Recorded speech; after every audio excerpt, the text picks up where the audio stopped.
Instagram, LinkedIn, YouTube, Facebook, wherever you are. Welcome to another Tuesday Talk. So good to be back. And yes, I have changed my tech setting. And if you could see the setting and how I have band-aided and glued everything together, you definitely had a good laugh. But you're not seeing it.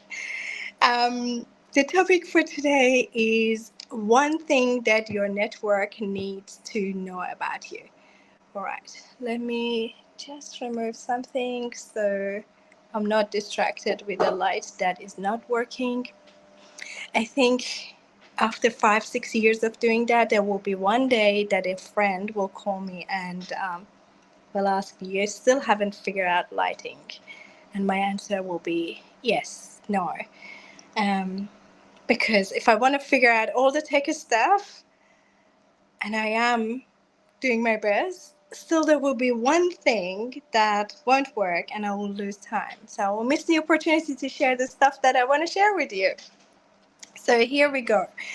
Welcome to Tuesday Talk. If you've been with me before, welcome back. And if you are the first timer here, I welcome you. Every Tuesday, I go live and I talk to you about one of the things that is always about career progression. I talk to 1% people that they want to go higher and they want to do more. If you're one of those ones that you want to land a higher profile role, this is a good investment of your time. And if you are already in high profile role and you are thinking that you might want to transition out one day, also this is where you can get some good stuff. The work we do with the first group is to position you as leader of your space.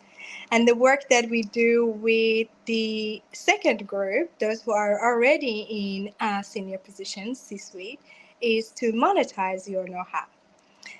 And why a girl that her background is transformation and technology is doing this career coaching is because throughout my career, I've seen so many good people that they are great at what they do. They're fantastic. Their heart behind movements, their brain behind the initiatives, but they don't get to higher profile roles. And I always wonder why.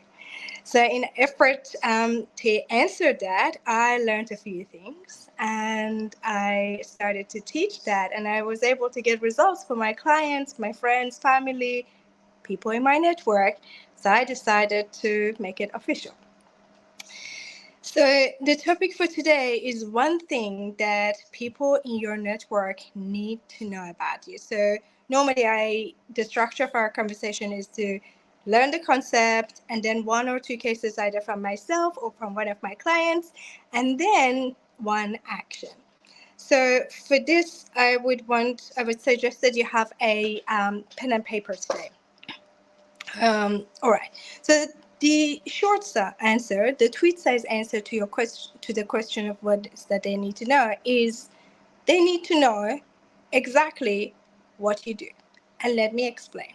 Recently, I caught up with an old friend of mine that is quite senior what they do, and I always knew that she's fantastic. I knew that because I knew how much she's charging for day rate for engagement as a consultant and previously as a contractor. But believe it or not, when we got to the conversation about like what is the next thing that she wants to do, I didn't know what she is doing. And that's odd. Firstly, she's a good friend. I should have known. Secondly, I talk about career and career progression day and night. Basically, anytime that I'm not doing anything else, I'm just talking about this, studying it, researching it.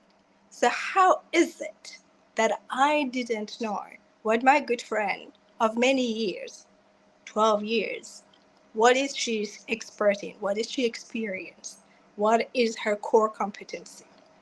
Which made me think about how many people potentially don't know what you are good at and what you can bring to the table. And then suddenly I started to connect the dots. Uh, Anytime when we start to work with client, we do an assessment to see if they can articulate their value add, their expertise, and what I call edge. And then I realized most of the time, about 7 out of 10, though they are quite seasoned and quite experienced, they're not able to articulate in a very short and concise and neat way what is it that they're good at. So, of course, when you're talking to a family member over dinner is one way of articulating it. If you are talking to a business partner is one way of articulating it. Or when you are in an interview is another way of articulating it. But either way, knowing how to share that, what you're good at, and then actually doing that is an interesting skill set and something that we need to do. So here is a couple of points before you start thinking about, okay, I can, tighten my pitch or my skill set and I can go out there and say what I do. But where?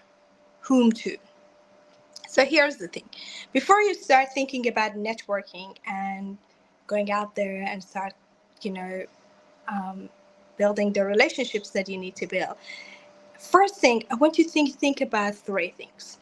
First, I want you to think about industry movements, knowing what the trends are, knowing what are the latest news, both from social, political, and economical point of view, will help you later on decide where you want to put your effort.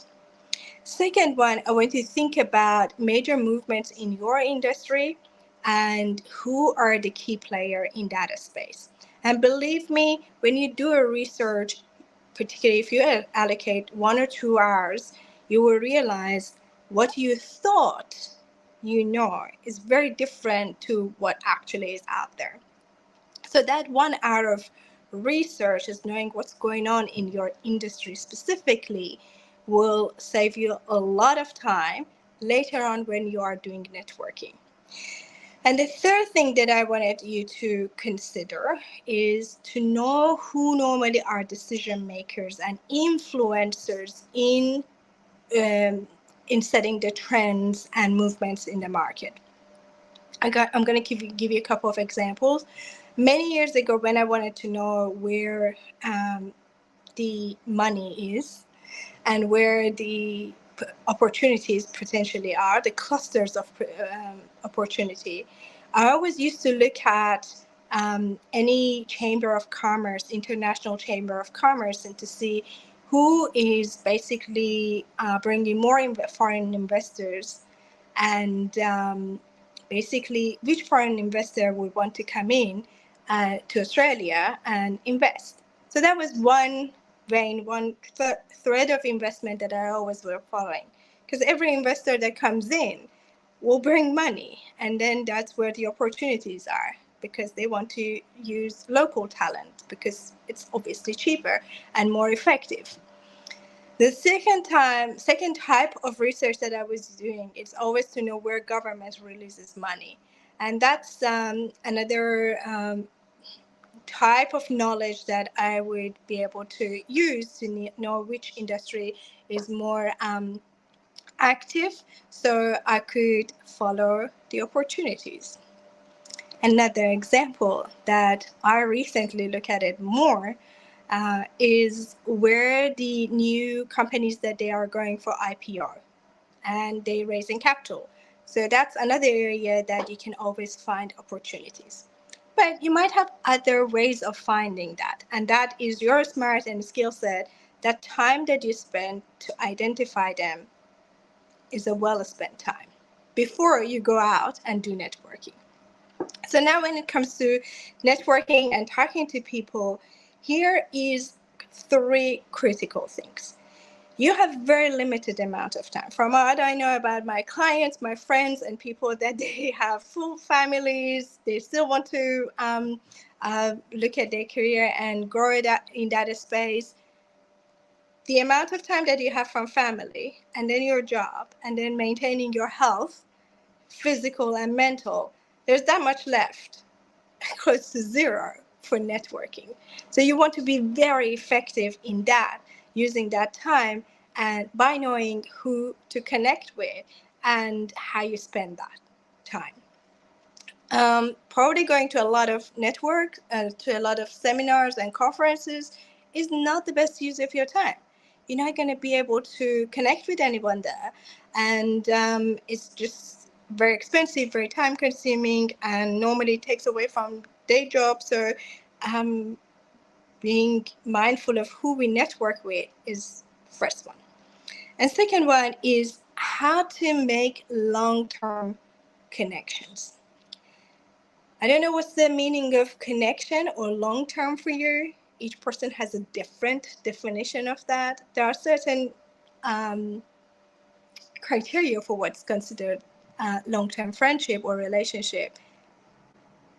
But for you, if you know how to make long-term relationship and connections, that's a better investment of your time as opposed to try to just connect with a large number of people over a short period of time to basically get to understand what's going on in the market. And what's important here is this. You know, when we have some old friends that when we see them and reconnect with them after many years, we still feel there has been no gap since the time we've met them till today. It's just like, oh, there has been no time passed between the last time we met each other till today. That is what you want to build, because next time when you connect with the old friend, you don't need to establish trust. You don't need to establish who you are, what your values are, where you're from, what you stand for. All of that has been done many years ago. So now if you reconnect, it's just to genuinely know what they're up to, what's happening in their life, and then you will have the opportunity to tell them what's happening in your life and what are the type of work you do. See, traditionally networking is like going to this event with large number of people that we don't know and we met them yesterday, and we either look for a job or look for an opportunity, sales opportunity, as where how I can close a deal. Well, yes, it might have worked back then, but is that how you want to operate? Now, what I've learned from master networkers, they play the long game. They invest in building relationships that is first a human connection. They are genuine. And then over time, you will be able to connect to that network, tap into network to A, contribute to that, B, get what you need in order to grow. And it's fascinating. Once you have a good network, you will be able to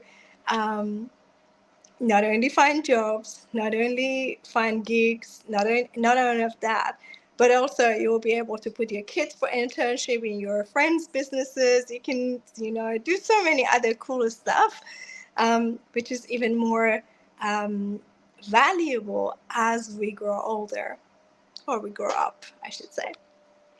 All right. So point number one is that know who you need to network with based on the trends and where you would like to go. Number two, aim for long-term relationship, human connection. Number three, you get the opportunity to tell them what you're doing and what you're good at, so they know what sort of opportunities they can send your way, which is the starting point of my conversation. One thing that they need to know about you if you are starting to reactivate your network. All right, my friend, that was a very long way of saying just be able to articulate your skill set and your value add.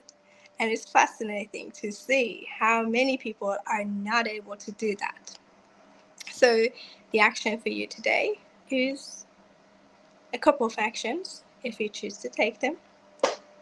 Start researching your trends, your industry, where the opportunity clusters are. Practice articulating your expertise, your edge, and have a three version. One is with an old family member. Second one is with a colleague or someone that is a professional in corporate land. And third one, if you are in an interview. There are different languages. And lastly, most important one, do the three of those pitches or conversations in the following week. Yes, if you don't practice it, you don't get better. You don't get better at it. Wonderful. This is what I've prepared for you for today, and I would love to hear from you if this has been helpful. And of course, networking is joy of my life, and I get excited when I get to do it, teach it, coach it, or talk about it. Anyway, for that, I am going to run a live workshop end of the month. Details will come later, but I just need you to know that it's happening, and that's about strategic networking. What I call it, human networking. It's not about sales, it's not about job finding. Of course, it will help with navigating hidden job market. Of course, it will help with finding opportunities. Of course, it will help you to feel that you're not trapped in your job. But the core of it, it's the essence of networking, which is building human connections. All right, stay tuned for that. The invites and link will come later, but I thought I'll share that one with you. But apart from that, remember the three actions for today. Well, I'll see you next week, same time, same place, and a different topic. Adios.